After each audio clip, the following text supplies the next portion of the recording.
हमने स्वयं सहायता समूह के विस्तार का काम किया और काफी विस्तार हो गया।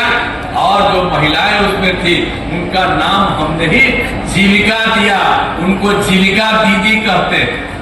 और उसके बाद जो केंद्र वाला हम लोग खिलाफ था वो भी आया था देखने के लिए, कांग्रेस का था तो आया देखने के लिए हमको, तो देखा कि भाई आप बहुत बना दिए हैं स्वयं सहायता समूह, आप महिला का नाम आप दे दिए हैं जीविका। तो उन्होंने कहा कि हम पूरे देश में महिलाओं का नाम जो स्वयं सहायता समूह में रहेंगी उसका नाम आज जीविका कर देंगे। आप जरा बताइए, जीविका हम लोग बनाए और देश भर में आज जीविका वही रखा और हम सब जीविका दीदियां करते हैं। और कितनी बड़ी संख्या में हो गई आप जानते हैं।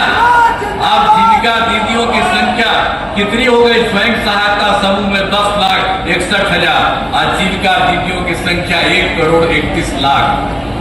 और अब हम लोगों ने शहरी क्षेत्र में भी स्वयं सहायता समूह और जीविका दीदियों का किया, उसमें भी अब काम शुरू करा दिया। तो हर तरह से हम लोगों ने काम किया है। और आप जान लीजिए कि कितनी बड़ी महिलाओं के लिए हर जगह हम लोगों ने काम किया, सब लोगों के लिए।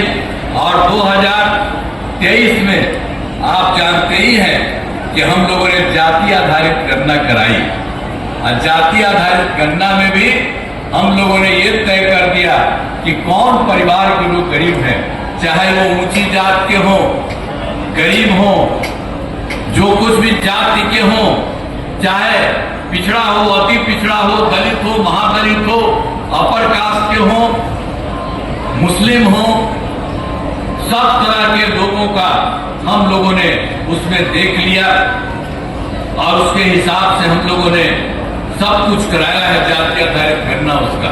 और उसमें हम लोगों ने ये तय किया था कि कौन गरीब है, चाहे वो किसी भी जात का, अपर कास्ट हो, पिछड़ा हो, अति पिछड़ा हो, दलित हो, महादलित हो, हिंदू हो, मुस्लिम, कोई हो, तो उसको हम लोगों ने देखा तो कुल संख्या मिली है 94 लाख गरीब परिवार। वो अपर कास्ट के भी है, पिछड़ा भी है, अति पिछड़ा है, दलित, महादलित, हिंदू, मुस्लिम सब है।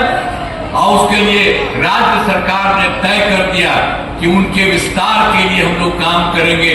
और शुरुआती तौर पर भी हमने उन परिवारों के परिवार के लिए 2 लाख रुपया सरकार की तरफ से मदद देने की शुरुआत कर दी है। और 4-5 साल में ये सारा का सारा काम हम लोग कराएंगे। तो हम बताना चाहते हैं कि भाई हम लोग तो काम किए और उसी तरह से हम लोगों ने इतना ज्यादा काम किया और आगे भी हम लोग जो भी पहले से साथ थे वही मिलके काम करेंगे। बीच में कोई इधर उधर आए उनको हम लोग कभी कोई साथ नहीं लेंगे, हम लोग एक ही साथ रहेंगे और सब लोग मिल करके हम लोग काम करेंगे। यही हम आपको कहना चाहते हैं। और गया जिले में भी बहुत काम किया। अरे गया का कितना महत्व है, गया है, बोध गया है, उसके अलावे भी है, बहुत महत्व है। हम लोग तो पहले भी जब यहाँ पर हम कोई सरकार में थे तभी, उसके पहले भी हम लोग खूब घूमते थे और खूब देखते थे। तो यहाँ पर आपके जिला से हमको कितना महत्व है। हम लोगों को जब मौका मिला तो आपके लिए बहुत कुछ करने की हम लोगों ने कोशिश करा दिया। और सब तरह से आप समझ लीजिए, महिला ITI, सभी अनुमंडलों में ITI, GNM संस्थान, पैरामेडिकल संस्थान, नर्सिंग कॉलेज शामिल किया है। इंजीनियरिंग कॉलेज के नए भवन बनाए गए हैं। हर तरह से केंद्रीय विश्वविद्यालय और भारतीय प्रबंधन संस्थान की स्थापना हम लोग गया में किए हैं और कर रहे हैं। हर तरह से एक तरह से काम हो रहा है। हर वर्ष पितृपक्ष मेले का आयोजन होता है। आप तो गया का जानते हैं कितना इम्पोर्टेंट है। विष्णुपद मंदिर में लोगों के साथ दर्शन एवं पूजा की सभी सुविधाएं की गई है। रबर डैम बनाया गया है और जिसे गया जी रबर डैम का नाम हम लोगों ने दिया है। हर तरह से एक काम किया है। अब जो लोग आते हैं बड़ी संख्या में बाहर से, अब उनकी संख्या कितनी बढ़ रही है। सब तरह से हम लोगों ने कहा है। सीता कुंड जाने के लिए फल्गु नदी पर सीता सेतु का भी निर्माण कराया।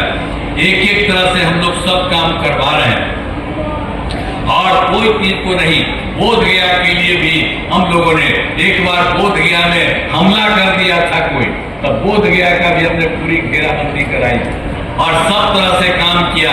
वहां पर पुलिस को लगा दिए और कहा कि भाई कोई गड़बड़ नहीं कर सके, अब कहीं से भी कोई गड़बड़ नहीं कर सकता। तो हर तरह से एक एक काम हम लोगों ने पूरा करवा दिया है और आपके यहाँ गया का या बोध गया का सबके लिए भी काम और पूरे गया के विभिन्न जगहों पर सभी जगह पर हम लोगों के हित में काम करते हैं। और यहाँ पर तो बेलागंज विधानसभा में हम आपसे उम्मीद करने के लिए आए हैं कि मनोरमा देवी को जिताइए। और आप देख लीजिए कि बेलागंज के लिए भी हम लोग घूमते हैं कई बार और बेलागंज विधानसभा क्षेत्र में भी विकास के सारे काम करा दिए गए हैं। चाहे हर घर बिजली हो, हर घर नल का जल हो, हर घर शौचालय हो, ये सब काम हम लोगों ने बनाया है।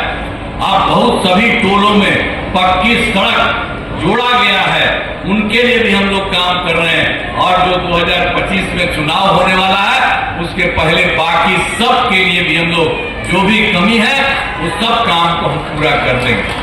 तो ये सब हम लोगों का अपना लक्ष्य है, इसी तरह से हम कर रहे हैं। और बेलागंज में अनेक सड़क और पुलों का निर्माण कराया गया है। 166 ग्रामीण सड़कों का निर्माण कराया गया है। हर तरह से एक तरह से काम कराया गया है।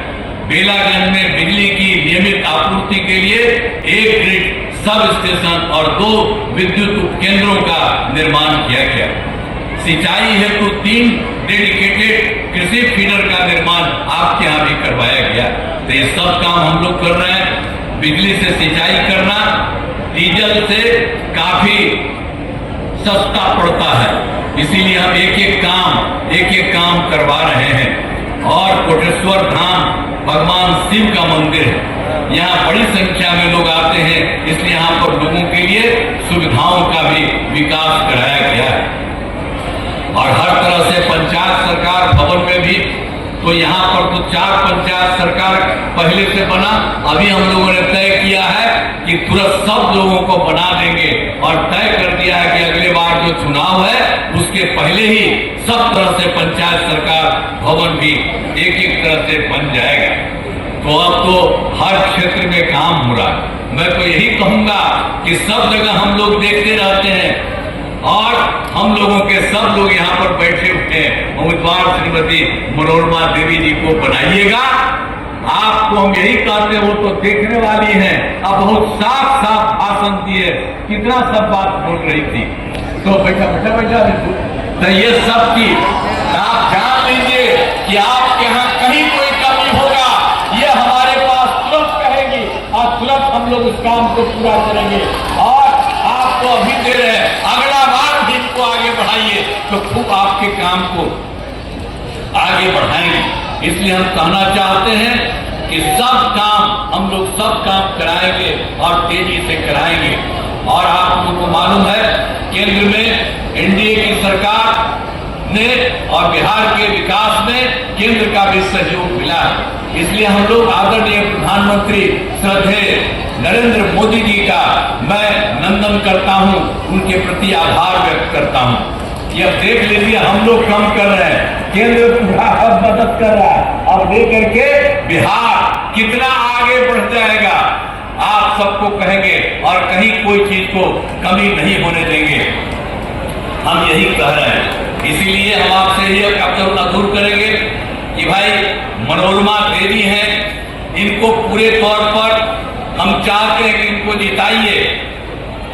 और हमने आपको पहले भी बताया वो बहुत काम करने वाली महिलाएं हैं और आपको बता दिया है अगर कहीं कोई जरूरत होगा ये कहेगी और वो काम होगा।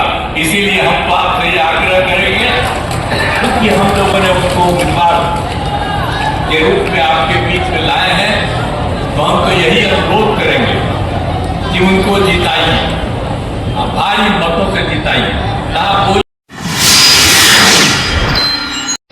क्या आपके घर, ऑफिस, स्कूल, कॉलेज आदि के फर्नीचर पुराने और आउटडेटेड हो गए हैं? क्या आप अपने फर्नीचर को बदलकर अपने कमरों का लुक नया देना चाहते हैं? तो आपके शहर गया में सोफा इंपोरियम हाउस के पास है आपके इस परेशानी का हल। सोफा इंपोरियम हाउस में है एक से बढ़कर एक sofa set, dining set, centre table, study table, fancy झूला, सभी तरह के wardrobe, showcase, mattress, bedsheet, mattress protector, book shelf, 3 seater steel waiting chair के अलावा और भी बहुत कुछ। Address sofa emporium house, branch 1, north church road, Gandhi Maidan, near Axis Bank. Mobile number 9431271862। Second branch address Tahira imperial building near Tanishq showroom, Swarajpuri road, Gaya. Mobile number 7924054770। Exchange offer धमाका। कोई भी पुराना सोफा, गद्दा या पलंग लाइए और इसके बदले में बिल्कुल नया सामान ले जाइए। गया शहर में बच्चों के इलाज के लिए आधुनिक सुविधाओं से लैस हॉस्पिटल, बच्चों का अस्पताल, आनंदी माई मंदिर के पास। हमारे यहाँ NICU, वेंटिलेटर, इंक्यूबेटर, फोटोथेरेपी के साथ साथ बच्चों के संपूर्ण टीकाकरण की सुविधा मौजूद है। नर्सिंग होम में बैठने का समय सुबह 10 बजे से शाम 6 बजे तक। बच्चों का अस्पताल, आनंदी माई मोड़, बुद्धा ब्लड बैंक के बगल में, GB रोड, गया। हमारा मोबाइल नंबर है 9877697065 और 9770377731। RC डेंटल केयर आपके दांतों, मसूड़ों और जबड़े का रखे पूरा ख्याल। Doctor lovely Kumari, dental surgeon and cosmetologist. RC dental care में दांत निकलवाना या लगवाना, टेढ़े मेढ़े दांतों को ठीक करवाना आदि के साथ साथ जबड़े से संबंधित हर प्रकार की बीमारियों का सफल इलाज किया जाता है। हमारा पता है Chainpur medical, GB road, Gaya. Mobile number 9473221442।